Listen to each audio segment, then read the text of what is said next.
Hello, hola, I'm your girl, Rena MoMoney. Thank you for coming back and thank you for joining us. Today we're going to talk about another hot subject. Sometimes folk come on here and they've already started being a property manager. They've already started being a landlord. They've already started that next step outside of being a wholesaler. Well, today we're going to talk about questions to ask a property manager. How you can find a good property manager. So, come on in.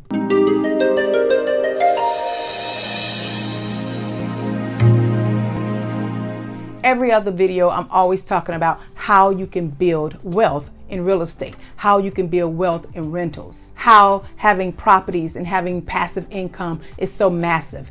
Buying and holding these properties for longevity, for a legacy, wanting to leave something behind for your kids. I'm talking about that all the time because I'm very passionate about that. I'm pretty diverse, but I tell you what, no matter how good you are in real estate, no matter how dynamic you are and being as great as you can, you will have vacancies. No matter how great you do that property, you will have repairs. No matter how well you screen, you will have issues with tenants.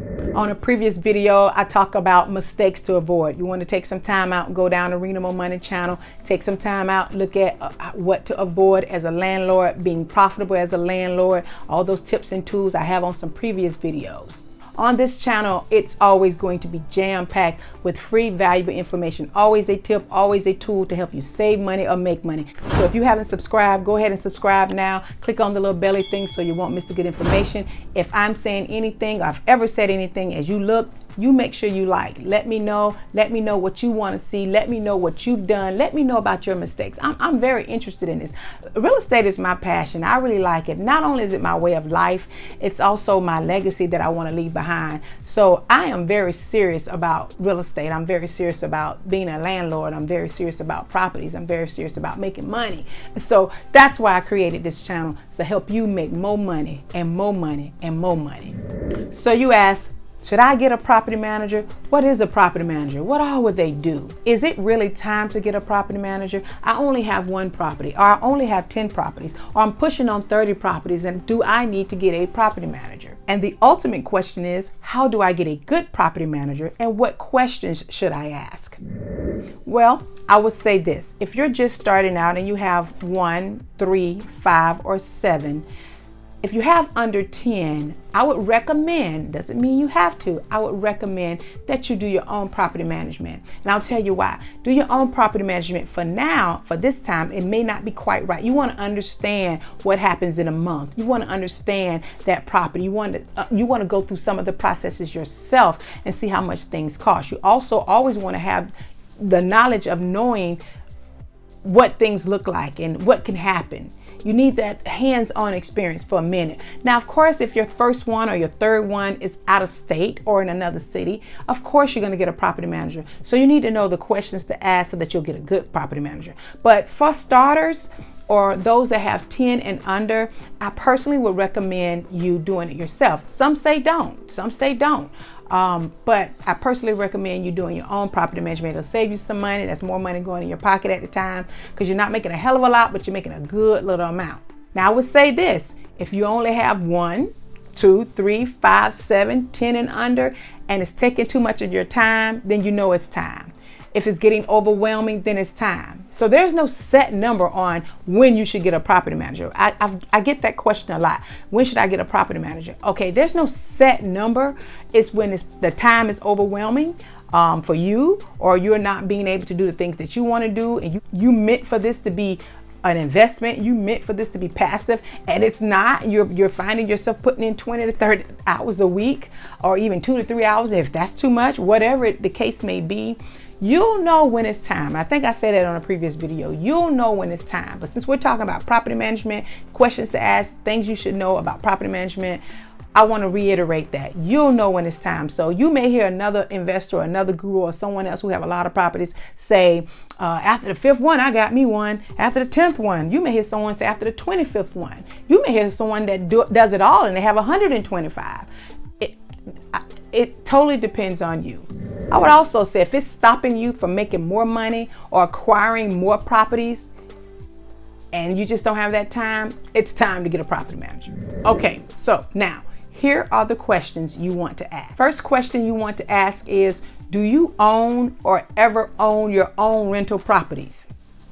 That's the number one question. I weigh real heavy on that.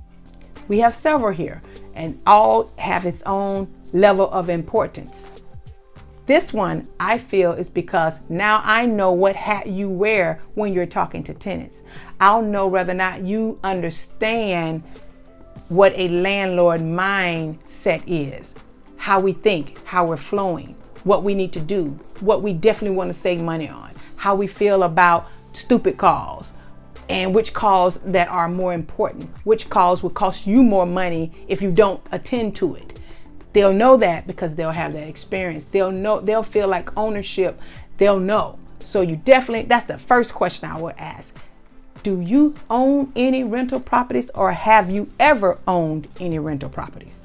The second question is, are you a licensed property manager? Some states require it. You check for your state.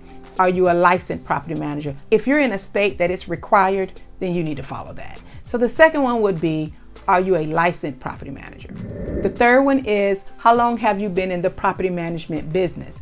They may not have never been a property manager, but they may have been an assistant to a property manager. They may have worked in the office of a property management, so they kind of understand and feel the flow. You want to have someone that at least understands that flow. So the third question would be, how long have you been in the property management business? The next one is, have you ever been sued? You kind of want to know that. Now, here's the thing. If they've been sued and how they handle it and how it was solved, that also can be a plus, because one thing about it, experience is the best teacher. And you get knocked in the face or slapped in the mouth, most people get back up and they stand and they learn from it. So it doesn't mean that that's a bad person to do business with because they've been sued before. Because there's some businesses, no matter what, it's not if you get sued, it's when you get sued. Definitely real estate. It's not if you get sued, it's when you get sued. My very first time that I had a lawsuit and I was sued, I was like, how dare him? I could not believe that he even thought to do that. He's mad he didn't pay his rent.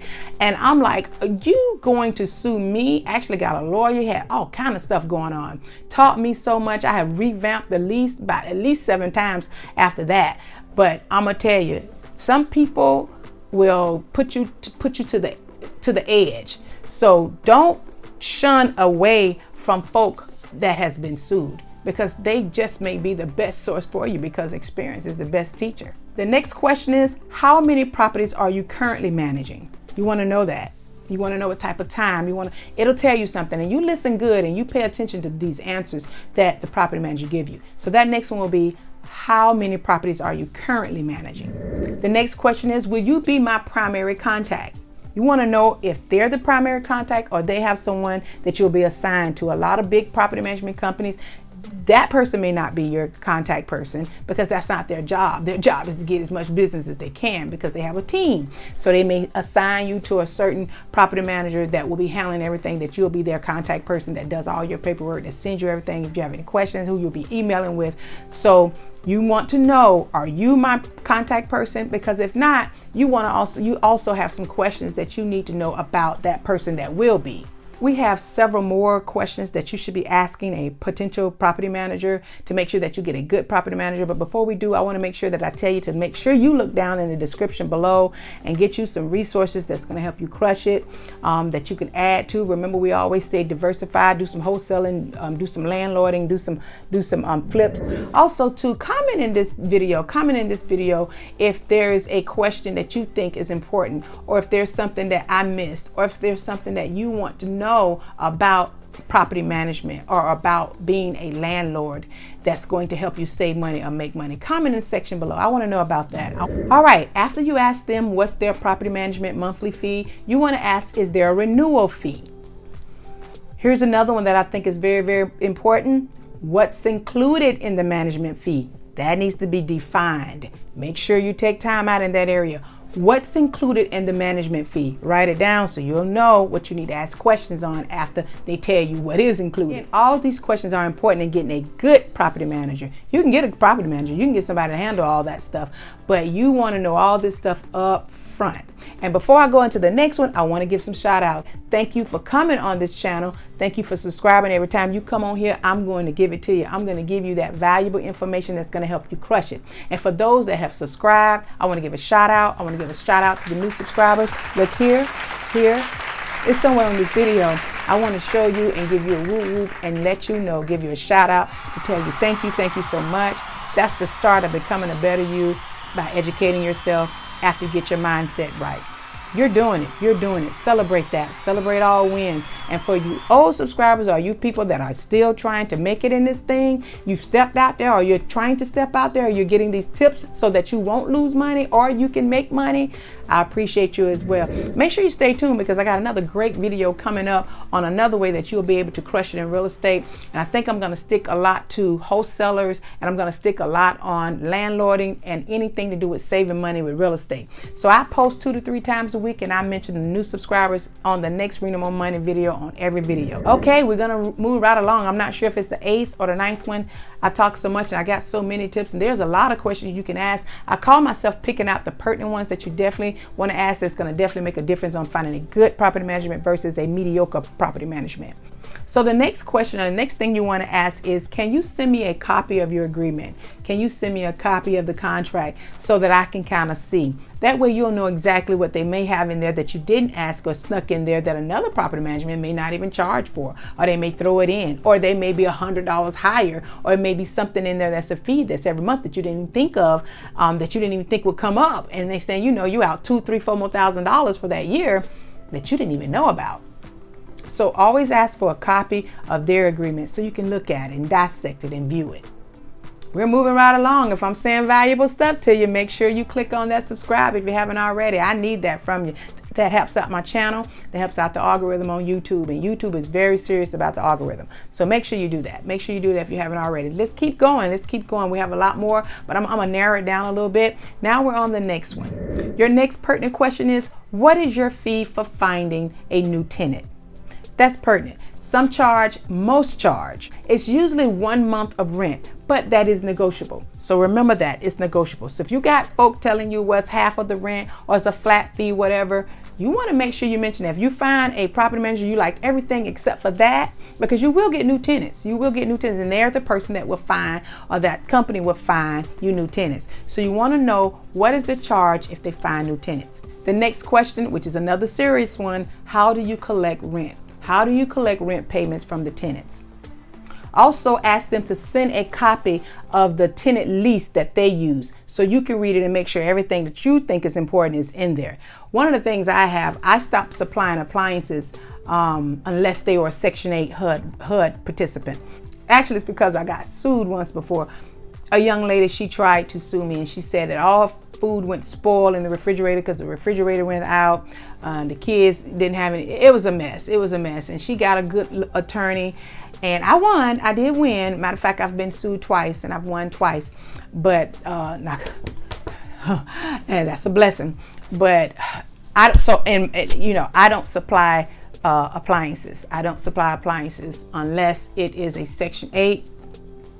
Or I'm getting ready to sell that property. It's up for sale, and I put the stainless steel property in there. Appliances. Outside of that, I don't supply them. Here's a tip. Most of the business contracts that the property manager contract have for you, they will have the structure of it. Everything will be included.